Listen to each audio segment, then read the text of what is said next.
out and away we... Bing bang! Hello, everyone, and welcome back to another episode of Paddock Talk. I am Kyle. And I'm Scott. And on today's episode, like we had teased last week, we are going to be reviewing a classic Canadian Grand Prix. I don't think we announced which one we were going to be reviewing, Scott. No, we gave you, the listeners, the opportunity to vote on which one we'd review. And it was almost by a landslide like the last one we did. So I think we'll talk about it after a quick little news snidbit. Oh yeah, absolutely, Another, Scott. another, I was going to say another Paddock talk controversy of power units. Um, it's looking like some of the teams that are lagging behind in the new regulations are going to get some extra money to help put into the power unit programs. We were watching a race broadcast they do on YouTube. I think Kyle actually is official and reads the articles too as well because he's, pinky out type. And Honda could expect to invest 19 million into their engine program within the next year or two, and they have a couple of years to pay it off because they're not allowed to pay it off all at once. They have to do it in different increments every year. Yeah, I had seen that they have to pay it back over a span of 3 years with, I think, minimum payments ranging between 20 and 50% at a time. Which I don't think will be an issue for Lawrence Stroll considering he has the money, but there was that one article I read that he might be possibly getting voted out as owner of Aston Martin, but I had only seen one article on that. But yeah, it's not really surprising, Scott, that Aston Martin and Honda are going to be getting this boost. And it's through this program called ADUO, which is Additional Development and Upgrade Opportunities, which is something new for this season just to help the teams catch up that are lacking behind on performance. I think, what was the threshold? I think it was $1 million for being 2% behind like the rest of the pack. I think 3 million for being 2 to 4%, and then 8 million for being 8%, and then an additional 11 million for being more than 10% behind the pack. And Aston Martin's so fucking bad that they're getting 19 million, and yeah, it's just insane. It is nice to see them getting the help though to hopefully bring them back up to the pack. I had seen Audi might be possibly getting a boost as well, and Ferrari. I kind of mentioned to you, I don't know why Ferrari would be getting a boost with their engine development, considering they have been pretty competitive. I don't know if you had seen anything on that, but I'm hoping this will bring Honda and Aston Martin closer to actually being able to compete for points and not be clearly the slowest team on the grid.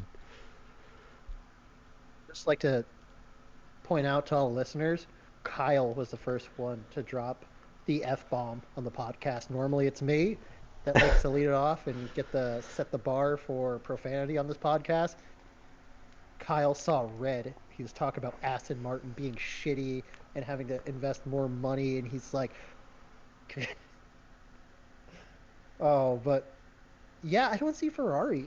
They have a good power unit. We were talking last night. We were kind of doing the race watch in a party watching it. The only thing, you brought it up. The only thing they might need help with is race pace and developing the engine for like the race because off the starts they're pretty fucking good. They're quick. I think they have a smaller turbo, so they're able to charge it quicker and just get lightning quick starts off the light. I can see Audi. They've had so many issues. They're a new manufacturer coming in to F1 during these new regulations. I can definitely see that. Both cars haven't, I don't believe, have finished a race yet together. It's been one car or none. But Ferrari is definitely different. Maybe Cadillac's weighing them down since they're using Ferrari power units. And I guess Haas. I can't see it unless they're getting like a 2% and they're just 2% behind the Mercedes, which in race pace they definitely are. Oh yeah, I yeah. I didn't really have too much else on Aston Martin and this stuff. Just because I just don't know what they're going to be doing with that money immediately. So I don't know if you want to move into the next news topic, which is Max Oh Verstappen. no, Go ahead. can I just Yeah, yeah, go interrupt you ahead. 1 second? Yeah, I know what they're gonna use that money for. They're gonna use it to find a new owner because A since new owner. Big Daddy Lawrence is out, they're gonna have an owner search or CEO search, and they're gonna invest that money into the search, and then also into a driver search because once Lawrence is gone, poor Wance is gone too. Daddy, I want my car. I want my car, Daddy. Well, I actually But had yeah, seen like, that they oh, could. go ahead. Yeah. Well, I had seen that they could potentially invest that money, like maybe not directly impact the car this season, but the seasons following, and that it could maybe be an exploit, not like on purpose being this bad, but just being able to get this extra opportunity to develop the car over the next couple of years. But I guess we'll have to wait and see on Aston Martin for that. Aston Martin, like motto they have above the entrance. We'll just have to wait and see. Oh yeah, it's they're like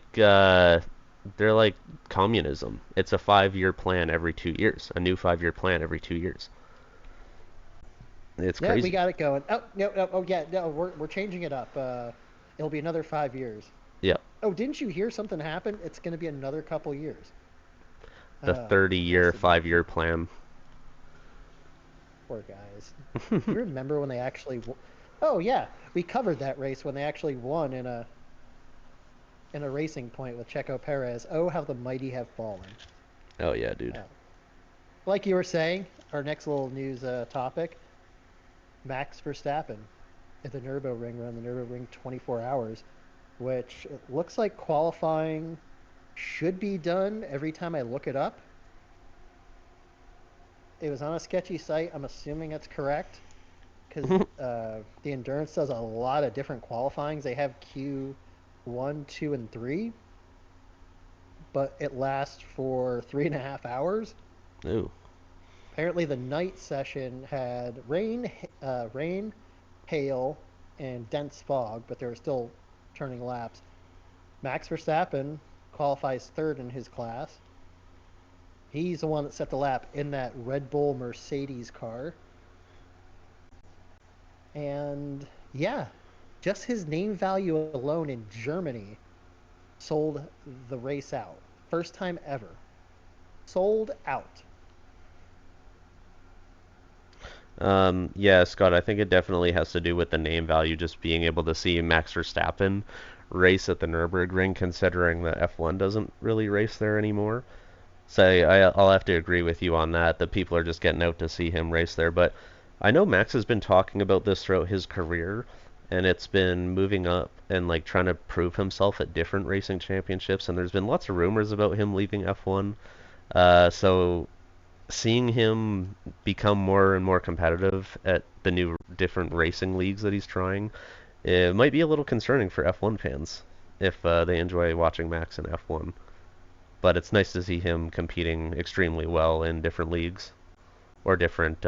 It's, Go ahead. oh, I was going to say it's showing that it's not the car, it's the driver.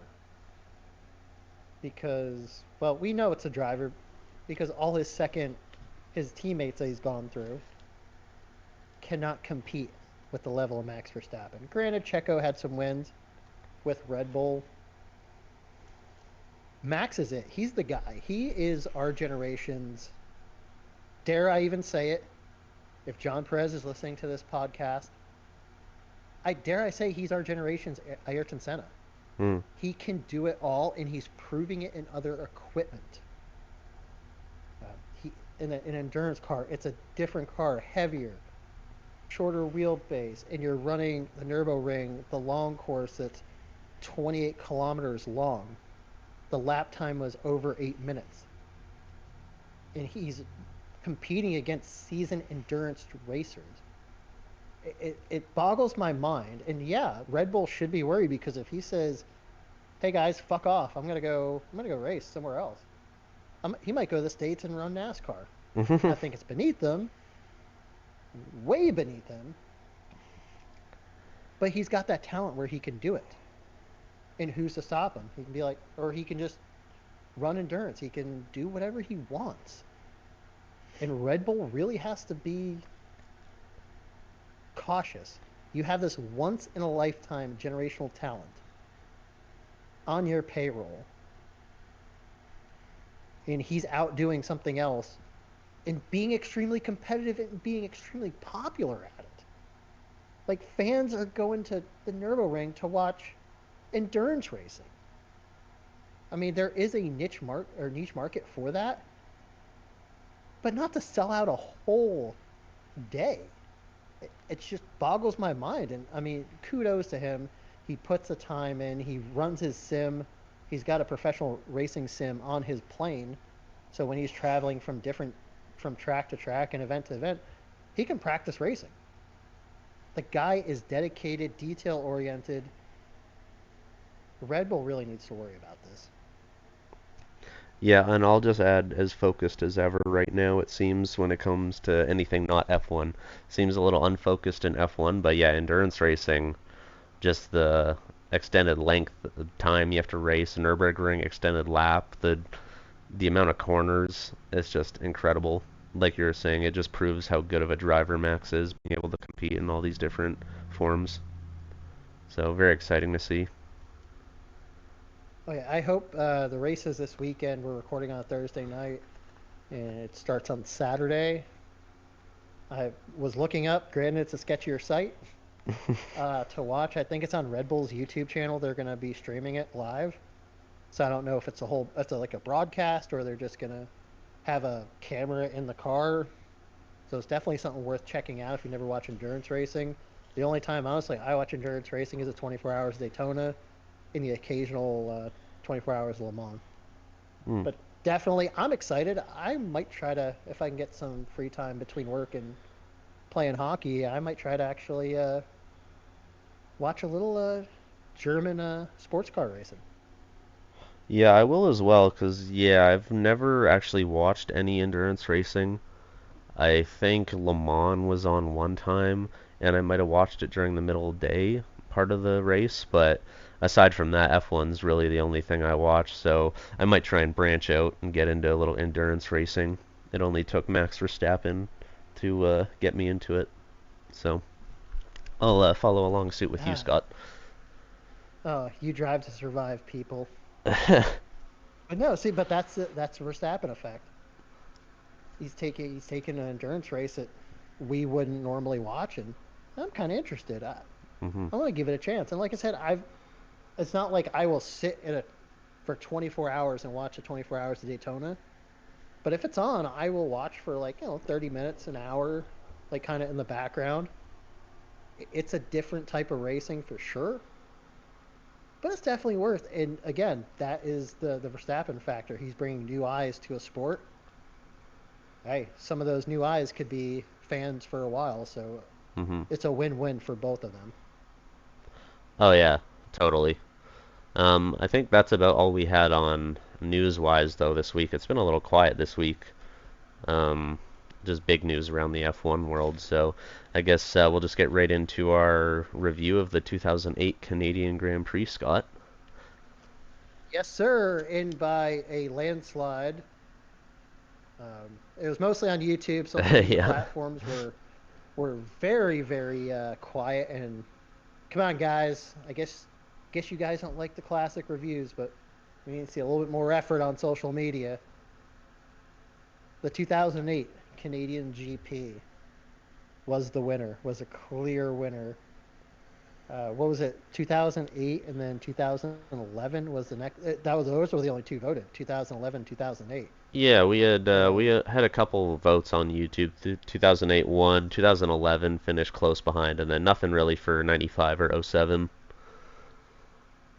nobody cares about Sean O'Lacey and nobody cares about Lewis Hamilton's first. Nobody.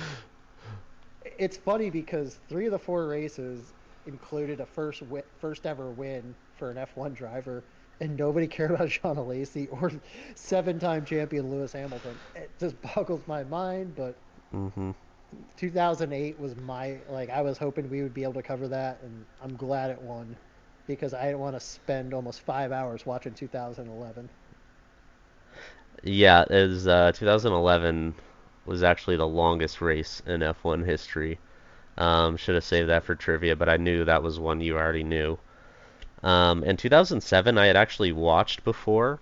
I had mentioned to Scott, but I had rewatched the 2007 F1 season last year. Just to kind of, I don't know why, just to kind of watch Kimi Räikkönen's World Championship season. So I'd actually watched the previous Canadian GP from the year before, so I was kind of hoping we didn't get that one. So I was pretty happy when 2008 got picked as well. Oh yeah, I would totally prefer this. I need Hmm. to go back and rewatch. Normally during the off season, I'll do the condensed race they have on F1 TV. Hopefully in June when my subscription runs out, and yay, being in America, Apple TV doesn't have a they stream the live races, just the F1 stuff, not F2, F3, or the Academy. So hopefully I'm still able to link into my F1 app to watch that stuff because during the off season I like to watch the condensed like 15 minutes of the race like it'll be a 15-minute going into the race, and then I like to have those years on repeat. But going into the 2008 Canadian Grand Prix, we had a very tight points battle. Lewis Hamilton leading the points in his McLaren with 38 points. Kimi Räikkönen closely in second with 35. Felipe Massa 34 points, and the Polish driver Robert Kubica in fourth, going into this Canadian Grand Prix with 32 points. The track is in disarray. The track's coming apart at this point. They repaved it. Something didn't happen. The track's coming up. They put this. It looks like baby powder on the track at the hairpin and a couple other places, and that's apparent. There was apparently a resin to help keep the track together during the race, so it didn't break apart during the race, and it just had some definite side effects. Like it was like speedy dry, especially at the hairpin. A lot of guys going wide, and it looks like just locking up and just getting in the. I think they should have been a counter for how many times they said marbles during this race, but it was just a wild race as we're getting ready to cover, Kyle. Oh yeah, and like you said, there could have been a counters for a couple things, Scott. The amount of time marbles were mentioned during the race, and the amount of front wings that had to be replaced during this race, like I kind of mentioned to you yesterday. A lot of front wing action. But yeah, just getting into it, I didn't watch qualifying for this one, but leading off the Grand Prix, Lewis was on pole, followed by Kubica, Raikkonen, and Alonso. And then Nico Rosberg and Felipe Massa slowly following through them. I'm not going to go through the whole thing, but just kind of for the guys at the top. They also mentioned on the broadcast that this was the 30th anniversary of the Canadian GP, and I was kind of thinking, oh sweet, this is going to be the 50th coming up then. But no, I guess there had been a couple canceled. Obviously, the one during COVID that we had missed, and then what did you had mentioned? The one next year was canceled because of more repairs to the track because this year was so bad for the track coming up and just drivers having issues. So the Canadian Grand Prix has been actually canceled quite a bit. I was watching Peter Brooks's YouTube. He did a series, it's like an hour and a half long, and it's pretty much every race that's ever been canceled. So cancel like races that have been like on the schedule during the season that get canceled for some reason or another. It was either 87 or 88. It was canceled because of, lo and behold, contract disputes over the beer sponsorships. Labatt's had sponsored the race, and Molson had taken over the sponsorship. They were in a lawsuit together or against each other, and F1's kind of like, what the fuck are we gonna do? I guess we got to cancel the race. Sorry. The following year was in 2009, I believe they got the track in race shape, but then there was a contract negotiation. Something went wrong during the negotiation in '09, and it was canceled. Hmm. So technically not 30 years straight, but it's been on the calendar for 30 years straight at this point. Yeah. Um, the race start though, Lewis had a pretty good start. It looked like he was gonna kind of seem like one of those McLarens of today and just immediately launch off the start and get a huge gap. But nothing really crazy happened going into turn one.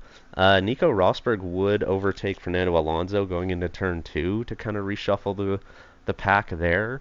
And this was actually Fernando Alonso's first season back at Renault after only competing one season at McLaren. And I didn't really know why he had switched so soon, so I did a little digging, and I guess Lewis was getting a lot more preferential treatment at McLaren that one year that they battled for the World Championship the season prior, losing to Raikkonen. So yeah, this was Fernando Alonso's first season back at Renault. But yeah, I didn't really have too much happening off the start, Scott. I don't know if you wanted to add anything. The first 10, 12 laps, it was really kind of Yeah, it was a race. Lewis had a great start, pulled I think 6 seconds on Kubica by lap 10, yeah. and Raikkonen, I think it was Raikkonen in third. It was pretty straightforward. There's some passing, a lot of not a ton. Canada isn't a huge overtaking circuit. There's only one or two places you can really overtake, the hairpin being one, and the way the track breaking up like that, having that resin on the surface, definitely didn't help. But to add to the whole Alonso going back to Renault storyline, yes, he had to go back for 2 years because he thought he's going to be number one driver at McLaren, and he was for like a race or two. Kind of like Mercedes this year. George thinking he was going to be the number one driver, and then the young buck is like, "Excuse me, old man, I got this from here," and just starts pulling off win after win. And I don't know if you remember in the '07 series or season when during qualifying, Alonso pits, puts on fresh rubber. Lewis comes behind him, and Alonso sits for 15 seconds, takes off. They put tires on Lewis. Lewis can't take his qualifying lap because of that time spent in the pit road. And Alonso out, he either got pole or second, and then ended up getting either disqualified or grid place because of unsportsmanlike or detriment to like F1 sporting regulations and stuff for screwing over his teammate. So yeah, Alonso was a one and done with McLaren, so it was a Lewis Hamilton show with Nick Heidfeld as his teammate. No, I'm sorry, Heikki Kovalainen was Mm. his teammate.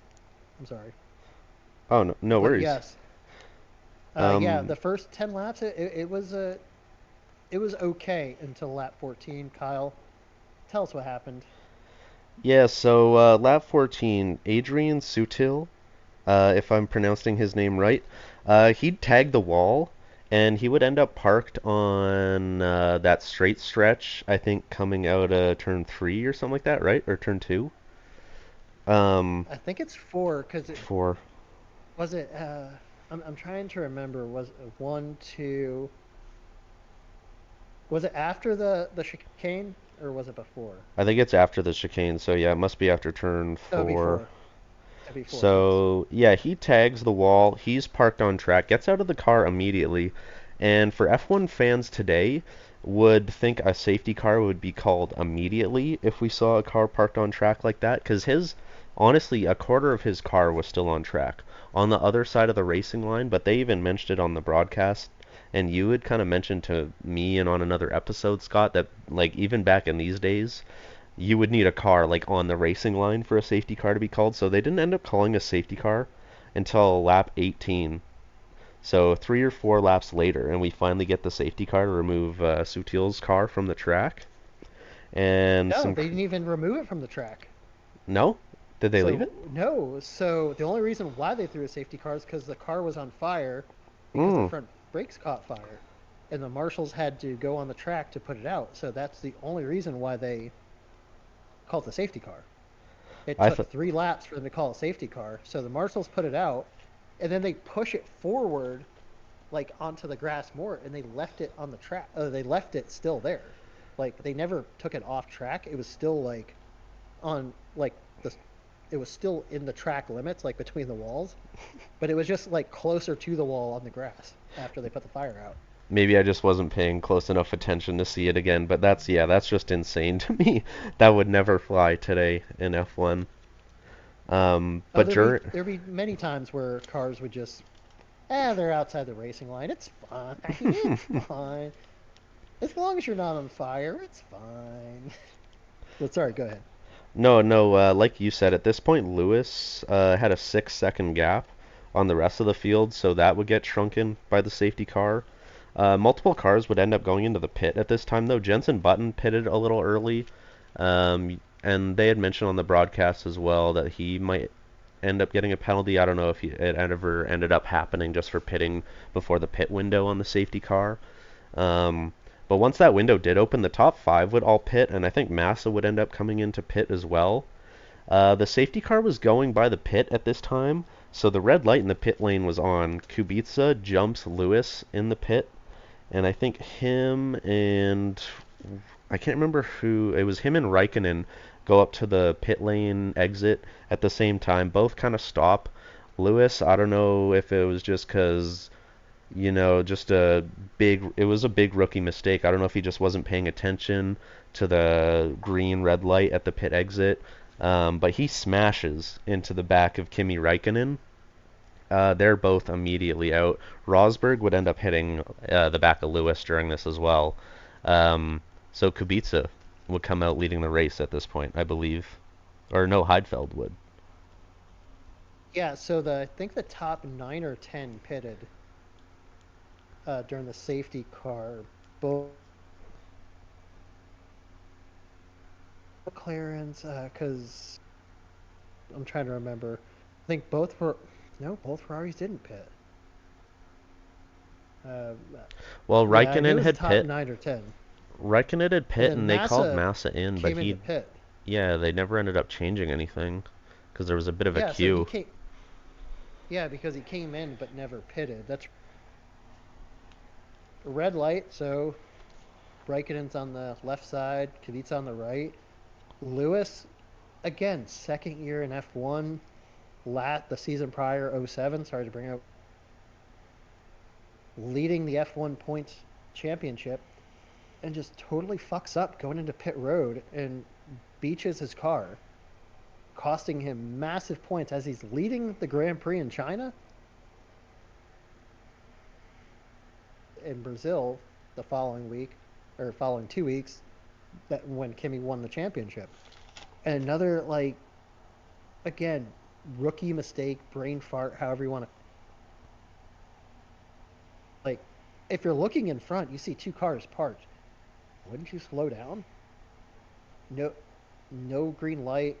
I mean, he just barrels into Kimi, like up into the rear wing. Both cars are done. Like you said, Rosberg, who ended up seeing the green light, was slowing down. Like, oh shit, these guys aren't going.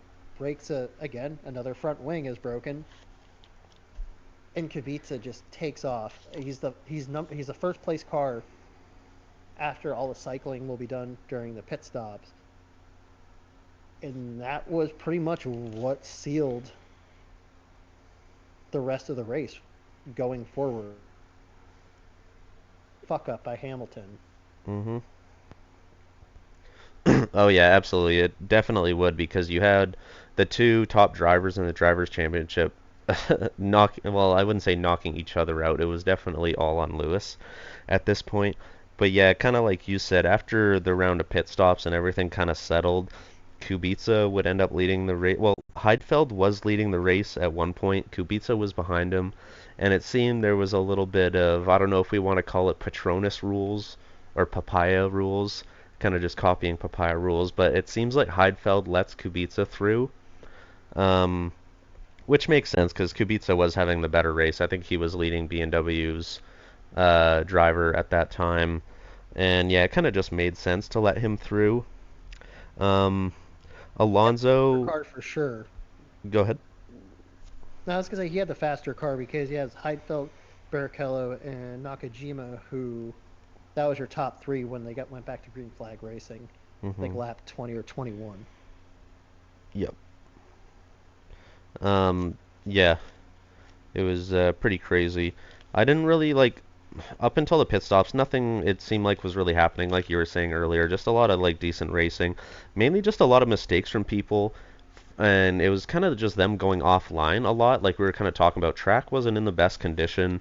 A lot of marbles around the track, like they had mentioned. And if people don't know what that is, it's just like as the tires degrade over the race, the little bits of rubber fly off and land on the track. And they accumulate so much that when the cars go offline, they drive over them, and it kind of just has like a marble effect as you were like driving over marbles. But I had Nelson Piquet span on lap 29, reverse or Nelson Piquet Jr. Sorry, and backs back onto track, nearly taking out Felipe Massa. That was kind of just something had caught my mind. Heidfeld had pit on lap 30 and come out in front of Kubica. That's kind of just what we had mentioned. And then going into turn two, he would let Kubica by. Um, did you have anything during this time, Scott? I'm just going to keep going through like stuff I had mentioned or had noted Oh down. no, like you pretty much had what I had written down in my notes. We actually didn't share notes this time for the show, Yeah. but yeah, PK spinning. There's foreshadowing for the next season. Yeah. Spinning lap 28, ends up retiring the car lap 41. Kubica took the lead after all the pit cycling lap 43, and I think that's where we're caught up. And then if you want to take it from there, go right ahead. Yeah, so the next thing I had happening was Fernando Alonso. I can't remember who he was battling with, if it was one of the BMWs at that time. Um, but he kind of seemed like he was fighting it pretty hard for a lap or two, just controlling the car, kind of going wide at a couple spots. And he ends up just losing it. I think he hit the wall, and he kind of just got off on a runaway road in neutral, but he would end up leaving or DNFing at that point. But it seemed like he was really just fighting it for a lap or two, having a hard time controlling the car. Nakajima, I can't remember his first name, Kazumi Nakajima or something like that, or Kyoto Nakajima. I can't quite remember, but Racist. what's up? What? Huh? What? But I didn't see him crash at first, like I mentioned last night, but he was just driving into the pit lane and shunted the wall, parks it in the pit lane, gets out, and kind of just walks around. Um, and then So funny. Well, he had damaged his wing at the hairpin. I can't. I didn't make a note on who he was battling, and like the wing was clearly loose, and he was coming into pit, and then as he was coming in, like Canada's pit road is like straight, like that main back stretch. You just have to woe it down, take a right and left into the pit road. And as he slowed down and started taking the right, the wing just came off under his car. He lost all traction and just, I mean, he hit the wall, not like severely hard, but enough to say, well, fuck, it's done now. And yeah, just he just got out and it was what it was. I just like how they never threw a safety car and they had that shit cleaned up within like less than a lap. yeah, it seemed crazy at this point. Just like as soon as something would happen, there was just no regard for safety. They're just like, "Okay, get on track and clean it up now. Get it done." Go, now, now, Yeah, now. exactly. It's okay. We cannot The slow cars are the going race down. by. It's okay. Oh, so funny. Um, but yeah, by at this point, like we had mentioned, Kubica was in first, Heidfeld was in second, and Heidfeld, after Kubica had gone through, was kind of slowing the pack down. So by the time the second round of pit stops came by, Kubica had to make his second. He would remain in first even after making his pit stop. I think Heidfeld at his second pit stop had put some extra fuel on as well to run long. I also noted Massa. Felipe Massa kind of had a resurgence in the final quarter of this race. He was overtaking people like crazy. He had a crazy double overtake on Kovalainen and Barrichello going into the hairpin on lap 51. I had that in my notes as well. Oh, it was a beautiful overtake. It caught my eye. It was amazing, and at a corner we sat at, so even more satisfying. Not a big deal. Not a big deal. Fisichella, I also had hitting the wall on lap 53, and this is the one where they actually had a crane on track to get the car away, and not a safety car called at all. Um, you know, you had mentioned last night, Jules Bianchi, Scott, some fatal situations in F1 when it comes to situations like this, vehicles being on track that aren't the F1 cars. So honestly, just a crazy scene for me, seeing a crane on track, lifting a car away, people working around, and no safety car in sight. This is technically a safer error in F1. I mean, they're refueling cars, cars catching on fire. It's like, yeah, but nobody's died since '94. It's fine. But yeah, cranes on track, like leaving cars like even on track regardless, that can get pinged into and possibly like erupt. Like you'll never know. Like it could hit it at a weird angle and fuel cell can go off. But yeah, it was a safer air quote if we were on video time. But yeah, for like you were saying, like just as a new F1 fan, it's like you're like holy shit! Like how is that legal? Like how are they allowed to do that? Hmm. Oh yeah, it's shocking not seeing a safety car and the car still going by so quick with people on track and again a crane on track lifting a car away in a pretty narrow section of the track. I wouldn't say narrow, but again, walls kind of around. The The next, majority of that track is relatively narrow, yes. So yeah. The next thing I had in my notes was Felipe Massa just pitting late in the race. It would kind of undo kind of the progress he made those last couple laps, overtaking and kind of getting up the excuse me, fold a bit.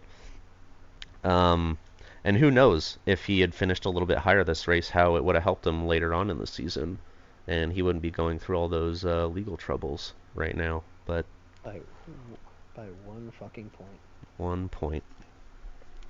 But yeah, But no, he still had a good resurgence. Sebastian Vettel had a good resurgence too.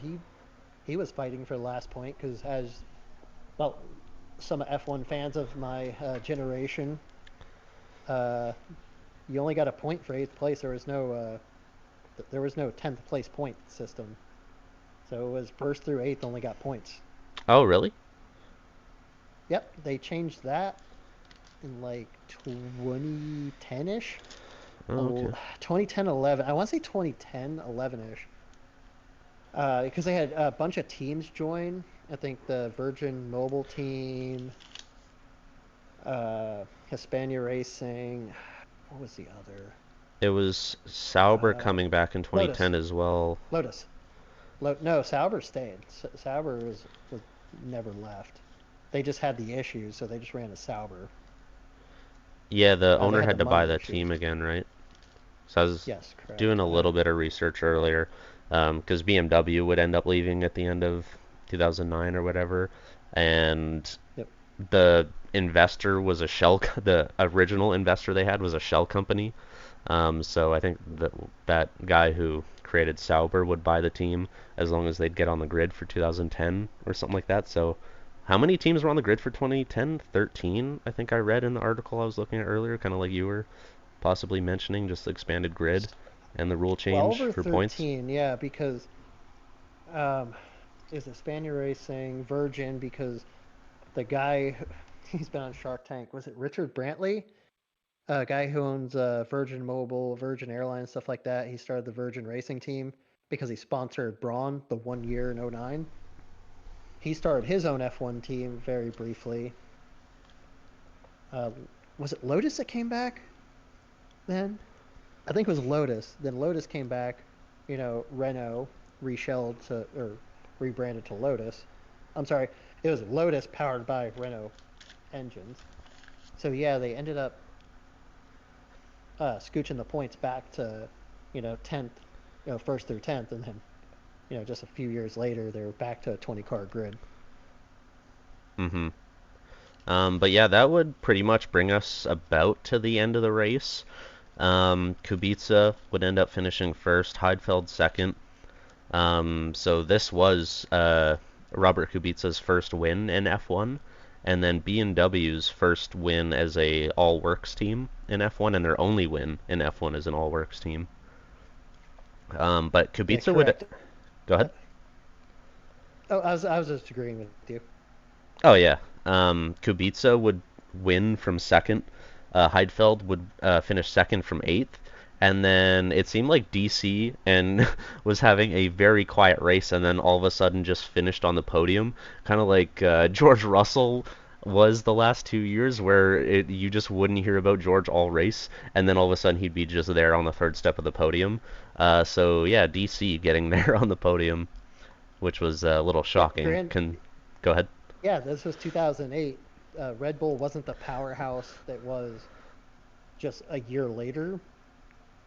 But yeah, like a podium's a big deal for a Red Bull. And yeah, exactly. It's like you're watching the race, like, DC's back, like barely getting a point. Shit goes around like that pit stop, and it's like, where did he come from? What the? And then it's like I like the last like 10, 11 laps are like they brought through the broadcast. It's like, DC, your brakes are overheating. Do the best you can, and like it shows a picture of like one of the Red Bull mechanics or video, like his fingers are crossed, like fuck please, fuck please, fuck please, please, please, please, don't go. Just make it to the end, because I think DC had DNF the first two races that season possibly, and the season prior he DNF like the first five races of the season. So a lot of reliability issues on DC's end around that time.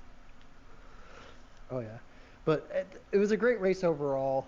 Robert Kubica, first and only win in F1 because of a few years after he would get in that horrible rally wreck and almost die. Like Hmm. lost the use of his right arm, uh, and pretty much like ended his racing career for a few years.